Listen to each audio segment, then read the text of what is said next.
In 1969, George Harrison is asked about While My Guitar Gently Weeps. He then goes on to discuss his thoughts on Eric Clapton.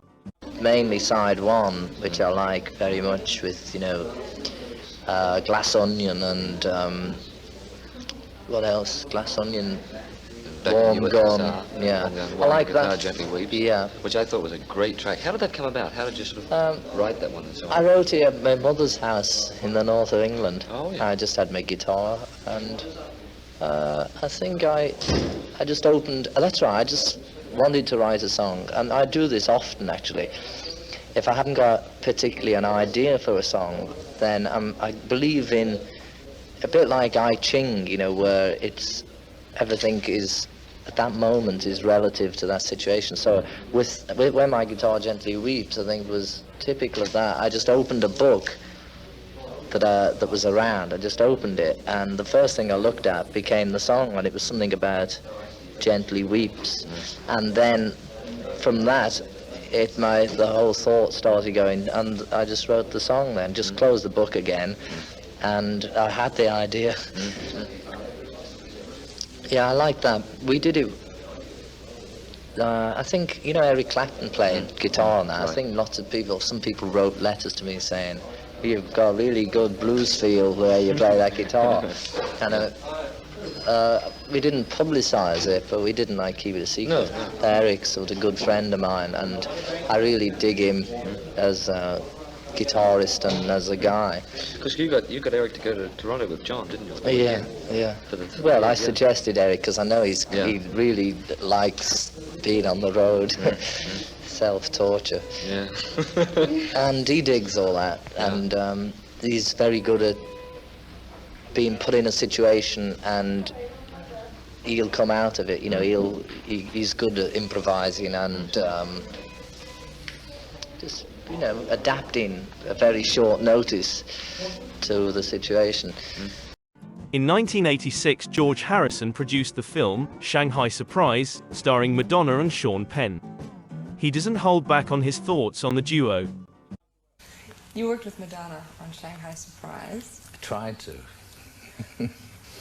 That sort of answers my question. What was that like, working with her, or trying to? It was, do you want the truth? It was a pain in the ass. Why? Because we were doing a comedy movie. She hasn't got a sense of humor. And her husband Sean, who's a really nice, intelligent fella, I had a laugh with him at times, but he sort of gets all uptight and, cause all the trouble. And it was like the producers, where he says, I picked the wrong cast, the wrong actors, the wrong director, where did I go right? George Harrison's album, 33 1/3, is released in 1976. While promoting the album, he is asked about retirement. Are the Stones too old to tour? And does he have enough money to retire yet? This lovely picture of you graces an album called 33 1/3, which is your present age, I believe. Right. The question it poses is, being that old, did you ever think of stopping? Yeah, I did. I suppose back in the 60s, I thought, I gave myself till about 36. So I've still got a couple of years. But I think I'm probably around 37 or 38 at the moment that I feel then, I suppose, I could stop. But I don't know, it's hard to, it's like George Burns once said, that the only thing to retire for, the only reason is to do something better, and if you enjoy doing what you're doing, Well, could you retire? Would you think of being anything other than a musician? Well, recently I've been more of a lawyer. We'll I've been to court We'll come to that in a minute. But what about when you were a kid? Did you think of being anything other than a musician? No, if I hadn't have been a guitar player, I don't know what I would have done. I was definitely not a welder. I was an electrician for about 6 months. After I left school, I worked in Blackler's in Liverpool as an apprentice electrician. And you wouldn't like to go back there? No, I mean, that was just a job, in my mind, just to fill in time between school and, doing this professionally. So nothing else has occurred to you, but as time goes on, rock music's very tied to time, isn't it? In a way, you look at the Stones now, and perhaps they're too old, perhaps they should have stopped. Not really. I mean, don't forget, everybody grows with us, I mean, the people who followed the Beatles in the 60s, they're not still teenagers either. They're all in the late 20s, early 30s. So it's the same with Sinatra. Sinatra's got 40-year-old fans, 50-year-old fans, and we all grow up together. But you've got to quieten down. I mean, we've been looking at that film of you and Twist and Shout, which is so violent and youthful. Well, it's not really. Actually, it was supposed to be, but when you look at it, I mean, we had very short hair and we were very mild compared to what's going on, and to even how we were later. Would you have enough money now to retire for the rest of your life? Well, we paid most of it to the government, actually. We paid 93% of everything that was ever earned. So we don't have a great deal of money. But then, if I was to retire, I think I'd retire into just a little shack someplace. By the time I do get out of it, I've had my fill of all the excitement, and I think I'd just be really quiet, like a hermit. In 1975, George is asked about how he feels things are going in the world with the chaos of the 1970s. He gives a brutally honest answer regarding former hippies who are supposed to love each other. How do you feel about the way things are going in the world and all of the chaos and what is happening? Do you think much about that? I know it is all Maya and all illusion, but it's still very real to all of us. And very real, very real. I feel, I don't know, I think in some ways I have to split it into positive and negative. If you get negative about it, it's in a hell of a state. The world is in a mess, really. And it seems to have got more of a mess the last 4 or 5 years, with all this, the wars are going on just as usual. There's still as many wars as usual. There's the whole thing that happened with the fuel crisis, the energy crisis. And then also we passed out of that 60s period where there was something happened in the 60s which brought the flower power and the hippies and the whole love generation. This is what kills me now, is when I see these people who were supposedly a few years ago, who supposedly loved me, and as I'm supposed to love them, and I see them, they're just dropping apart at the seams with hate. I'm talking about Rolling Stone, actually. I'm talking about Jan Wenner. But, this is the thing that we, God, we all came through so much in the 60s, and we all wanted so much to create something positive, something good. And it's hard to, when we come out into the 70s, we find it hard to go on. A lot of these people were only part-time hippies or part-time lovers. They, the badness of the world or in them caught up on them too soon. And you find that they just turn around and all start stabbing each other in the back. It's like we all need to support each other in many ways in order to exist. While promoting his 1974 album, Dark Horse, Harrison speaks to the Beatles' money being tied up in the courts, legal fees, and taxes.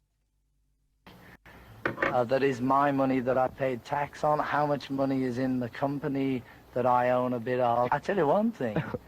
You heard about the Beatles partnership thing when Paul McCartney was doing Right. Is that true? What happened there? Yeah. This is to give you an idea of how silly the whole concept of money is, because, you live in the place, Texas. You can go in a pawn shop here and buy a millionaire for about $10, can't you? Oil millionaire. That's what they told me. Anyway, Paul sued John Ringo and I because he didn't like Alan Klein, who we got to manage Apple. And in the meantime, since then, we've all got rid of Alan Klein. But because of Paul's court action, the court decided until we clear it up among ourselves and our advisors, then all the money from now on, which was actually 3 or 4 years ago, goes into what's called a receivership. That is, there's somebody appointed by the law court. So I mean, there's a guy appointed by the court called a receiver, and all the money goes to him until we settle it.